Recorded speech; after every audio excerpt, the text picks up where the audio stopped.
Hi friends, പുതിയൊരു വീഡിയോയിലേക്ക് എല്ലാവർക്കും സ്വാഗതം. അങ്ങനെ വിക്രം ബൈക്കും കൊണ്ട് കുറച്ച് ദൂരം ചെന്നിട്ട് കുറേ അങ്ങോട്ടും ഇങ്ങോട്ടൊക്കെ നോക്കുന്നുണ്ട്. ആരെയും കണ്ടില്ല.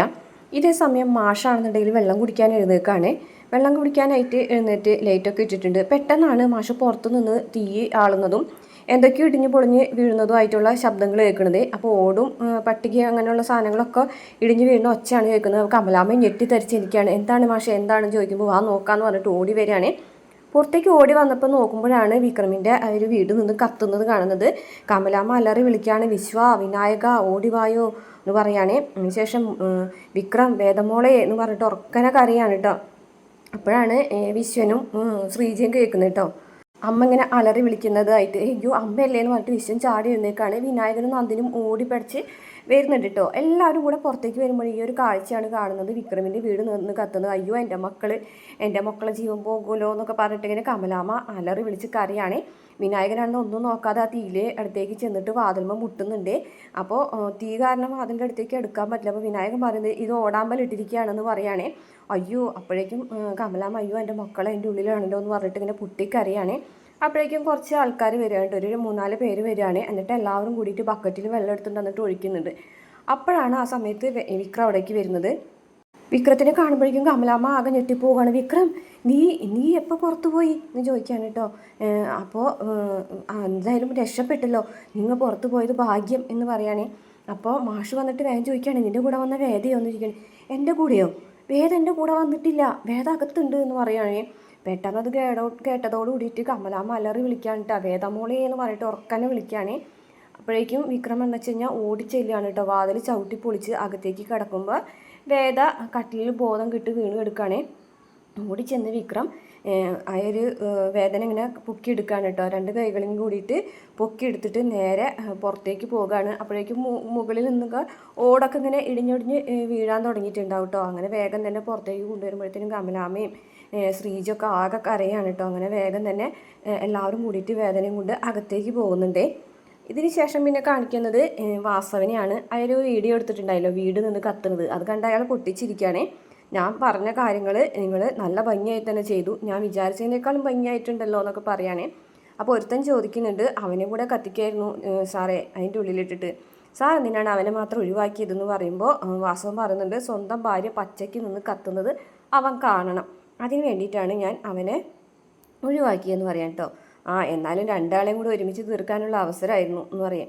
സാറില്ല, നമുക്ക് വേറൊരു അവസരം വരും, അവനെ അതുപോലെ നിന്ന് കത്തിക്കാനായിട്ടുള്ളൊരു അവസരം നമുക്ക് വരും, അതിനു വേണ്ടി കാത്തിരിക്കുക. ഇപ്പം തൽക്കാലം അവൻ്റെ ഭാര്യ ഇല്ലാതാവുന്നത് കണ്ട് വിഷമിക്കട്ടെ, അതാണ് ഇപ്പം നമുക്ക് വേണ്ടത്. അവൻ്റെ വേദന അതെനിക്കറിയണം, അതിനുശേഷം അവനുള്ള വേദന കൊടുക്കാം എന്നൊക്കെ വാസവൻ ഇങ്ങനെ പറഞ്ഞുകൊണ്ടിരിക്കുകയാണേ.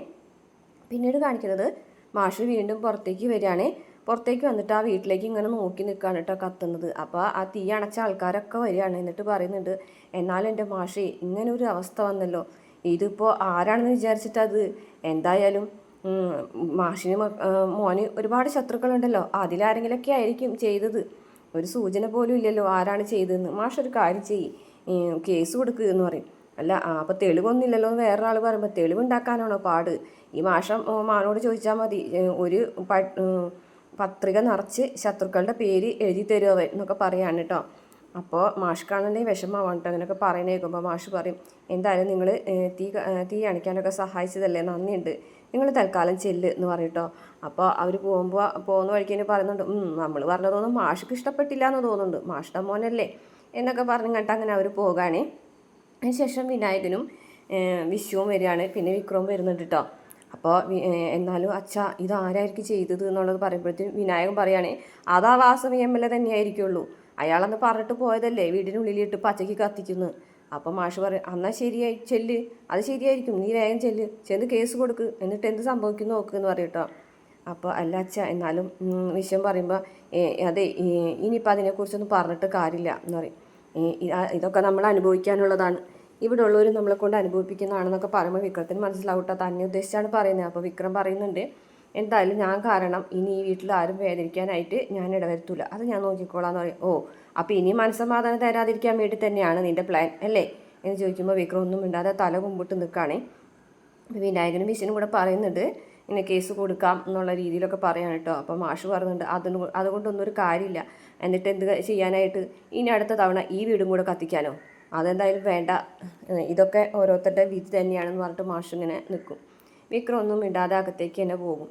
ഈ സമയത്ത് വേദന ഇങ്ങനെ സോഫയിൽ കൊണ്ട് നിർത്തിയിരിക്കുകയാണ്. വേദയ്ക്ക് ആ ഒരു ഷോക്ക് പോയിട്ടില്ല കേട്ടോ, തളർച്ചയും ക്ഷീണമൊക്കെ ഉണ്ട്. അപ്പോൾ അവിടേക്ക് വിക്രം വരുന്നുണ്ട് കേട്ടോ. വിക്രത്തിന് വലിയ സങ്കടമായിട്ടിരിക്കുകയാണ്.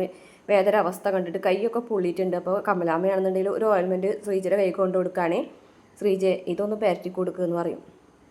അപ്പോൾ ശ്രീജ അതിങ്ങനെ പരറ്റി കൊടുക്കാൻ പോകുമ്പോഴേക്കും നന്ദിനി വരികയാണേ. നന്ദിനി വന്നിട്ട് ചോദിക്കും, എടാ നീ എന്തിനാ ആ നേരത്ത് പുറത്തേക്ക് പോയതെന്ന് ചോദിക്കും കേട്ടോ. കറക്റ്റ് ആ സമയത്ത് തന്നെ നീ എന്താ പുറത്തേക്ക് പോയതെന്ന് ചോദിക്കും. അപ്പോൾ ശ്രീജൻ ചോദിക്കും, ആ ശരിയാണല്ലോ, എന്തിനാ നീ പുറത്തേക്ക് പോയതെന്ന് ചോദിക്കുമ്പോൾ വിക്രം ഒന്നും മിണ്ടുന്നില്ല.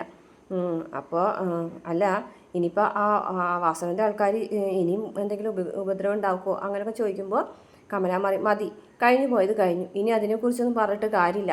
വേദയ്ക്ക് ആ ഷോക്കിൽ നിന്ന് ഇപ്പോഴും വിട്ടു നിൽക്കാൻ പറ്റിയിട്ടില്ല.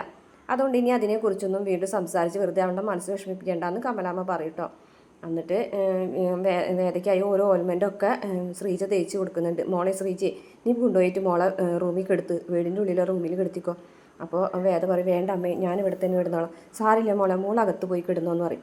വേണ്ട, ഞാൻ ഒരുപാട് നാൾ ഈ ഹാളിൽ കിടന്നതല്ല അമ്മേ, ഞാൻ ഇവിടെ ഇരുന്നോളാം എന്ന് പറയട്ടോ.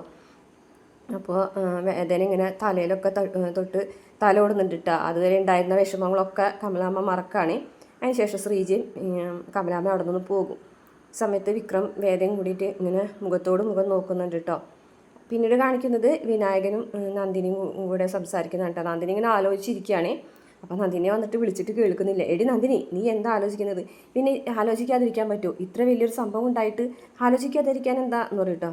നീ എന്താ ആലോചിക്കുന്നത്? അല്ല, എന്നാലും എന്താ സംഭവിച്ചത്, ആരാ അത് ചെയ്തത് എന്ന് ചോദിക്കണം കേട്ടോ.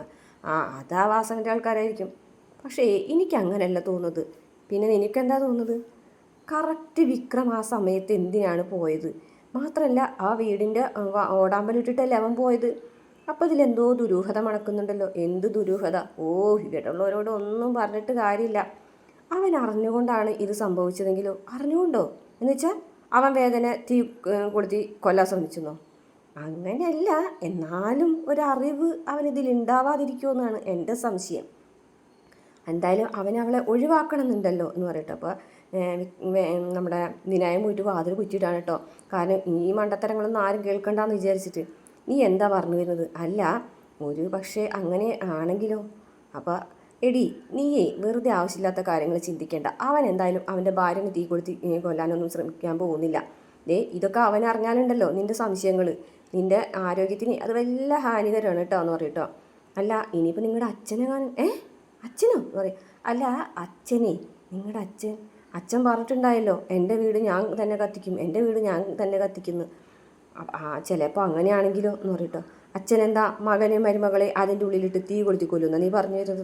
നീ എന്തൊക്കെയാണ് പറഞ്ഞുകൊണ്ട് വരുന്നതെന്ന് ചോദിക്കാൻ കേട്ടോ. അല്ല, ഒരു പക്ഷേ അച്ഛൻ അങ്ങനെ ചെയ്താലോ എന്ന് ചോദിക്കാൻ കേട്ടോ. അപ്പോൾ പെട്ടെന്ന് വിനായകന് ദേഷ്യം വരികയാണ് കേട്ടോ. വിനായകൻ ചാടി എഴുന്നേറ്റിട്ട് പറയുകയാണേ, അതെ, അച്ഛനെ അങ്ങനെ ദേഷ്യം വരുമ്പോൾ അങ്ങനെ ഓരോന്ന് പറയുമെന്ന് വിചാരിച്ചിട്ട് പറഞ്ഞതുപോലെ ചെയ്യുന്ന ആളൊന്നുമല്ല എൻ്റെ അച്ഛൻ, അത് നീ മനസ്സിലാക്കിക്കോ.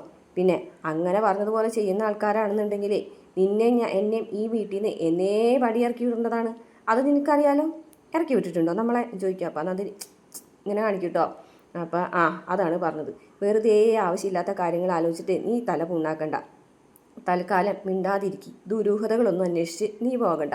ഇനിയിപ്പോൾ അഥവാ എന്തെങ്കിലും ദുരൂഹത ഉണ്ടെങ്കിൽ അവിടെ തന്നെ ഇരുന്നോട്ടെ. നീയായിട്ട് അത് ചകഞ്ഞ് പുറത്തേക്ക് എടുക്കാൻ നോക്കണ്ട, കേട്ടല്ലോ എന്ന് പറയട്ടാ. അപ്പോൾ നന്ദിനി ശരി, എന്നാൽ ശരി എന്ന് പറഞ്ഞിട്ട് വേഗം തന്നെ വിനായകൻ പുറത്തേക്ക് പോകാണ് കേട്ടോ, നന്ദിനിയോട് ദേഷ്യപ്പെട്ടിട്ട്. പിന്നീട് കാണിക്കുന്നത് വിക്രമിനെ വേദനയും തന്നെയാണ് കേട്ടോ. വേദന ഇങ്ങനെ ക്ഷീണിച്ച് അവശ്യ നിലയിലിരിക്കുമ്പോൾ വിക്രമിനത് സഹിക്കാൻ പറ്റുന്നില്ല. അപ്പോൾ വിക്രം ഇങ്ങനെ വേഗം തന്നെ വേദന അടുത്തേക്ക് ഇരിക്കുകയാണ്. താൻ ഓക്കെയാണോ എന്ന് ചോദിക്കുകയാണേ. ഹോസ്പിറ്റലിൽ പോകണോ എന്നൊക്കെ ചോദിക്കുകയാണ്. അപ്പോൾ ഞാൻ ഓക്കെയാണെന്ന് പറഞ്ഞിട്ട് ഇങ്ങനെ നോക്കുമ്പോൾ പെട്ടെന്ന് വിക്രമിൻ്റെ കൈ പൊള്ളിയിട്ടുണ്ട് കേട്ടോ. വേദന എടുത്തുകൊണ്ട് വരുന്ന വഴിക്ക്. അപ്പോൾ നോക്കുമ്പോൾ അയ്യോ കൈ പൊള്ളിയിട്ടുണ്ടല്ലോ എന്ന് ചോദിക്കുകയാണ് കേട്ടോ. അതൊന്നും സാരമില്ല എന്ന് പറയട്ടോ. അത് സാരമില്ല എന്ന് പറഞ്ഞാൽ ശരിയാവില്ല. എന്നിട്ട് വേദ ഒരു ഓയിൽമെൻറ്റ് എടുത്ത് വെച്ചിട്ടുണ്ടായല്ലോ, ഒരു ഓയിൽമെൻറ്റ് എടുത്തിട്ട് വിക്രമിൻ്റെ കയ്യിലൊക്കെ തേച്ച് കൊടുക്കുകയാണ് കേട്ടോ. സമയത്ത് വിക്രം വേദന തന്നെ കണ്ണെടുക്കാതെ നോക്കിക്കൊണ്ടിരിക്കുകയാണ് കേട്ടോ.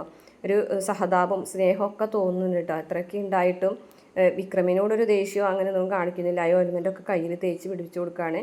അപ്പോൾ അത് കഴിഞ്ഞ ശേഷം വിക്രം ചോദിക്കുന്നുണ്ട്, വേദ അയാൾ പറഞ്ഞതുപോലെ തന്നെ ചെയ്തില്ലേ എന്ന് ചോദിക്കുകയാണ് കേട്ടോ. അപ്പോൾ വേദയ്ക്ക് മനസ്സിലാവാൻ കേട്ടോ, വാസ്തവം പറഞ്ഞിട്ടുണ്ടായിരുന്നല്ലോ തീയിടുന്നു, അതുപോലെ അയാൾ ചെയ്തല്ലോ എന്ന് ചോദിക്കുകയാണ് കേട്ടോ.